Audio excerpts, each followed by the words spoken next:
प्रेमचंद जी द्वारा रचित नमक का दारोगा कहानी में हम यहाँ पर गद्यांश पर आधारित प्रश्न उत्तरों की श्रृंखला में आते हैं। तो गद्यांश पर आधारित प्रश्न उत्तरों में पहला हम आपके प्रश्न 6 पर है। जब नमक का नया विभाग बना और ईश्वर प्रदत्त वस्तु के व्यवहार करने का निषेध हो गया तो लोग चोरी छिपे इसका व्यापार करने लगे। इसी में यहाँ पर अंतिम है, ऊपरी आए हो। प्रश्न 6 में यह आपका गद्यांश है। तो कहानी तथा लेखक का नाम लिखें। कहानी नमक का दारोगा, लेखक प्रेमचंद। यहाँ ईश्वर प्रदत्त वस्तु किसे कहा गया है? यहाँ नमक को ईश्वर प्रदत्त वस्तु कहा गया है। अधिकारियों की पौ बारह क्यों हो रही थी? नमक पर टैक्स लगाने से लोग चोरी छिपे इसका व्यापार करते थे। अवैध व्यापार के लिए लोग रिश्वत देते थे। नमक विभाग के अधिकारी भी खूब कमाई कर रहे थे, इस प्रकार उनकी पौ बारह हो रही थी। बरकंदाजी शब्द का सामान्य अर्थ क्या है? बरकंदाजी का अर्थ है चौकीदारी।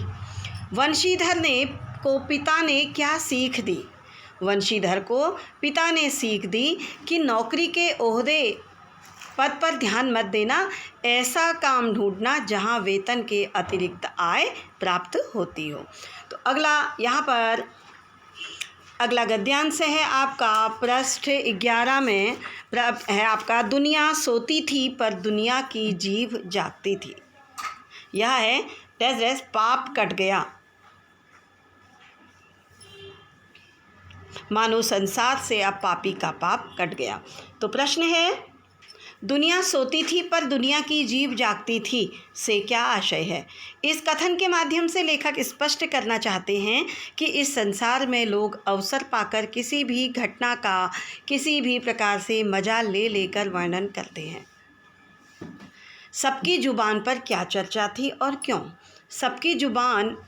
सुबह सबकी जुबान पर पंडित अलोपीदीन के हिरासत में लिए जाने की चर्चा थी, क्योंकि उन जैसे प्रभावशाली व्यक्ति को हिरासत में लेना बहुत हिम्मत वाले व्यक्ति का काम हो सकता था।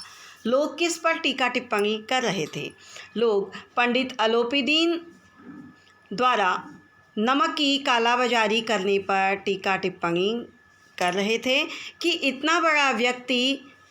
इतना बड़ा अमीर व्यक्ति भी ऐसे नीच कार्य करता है।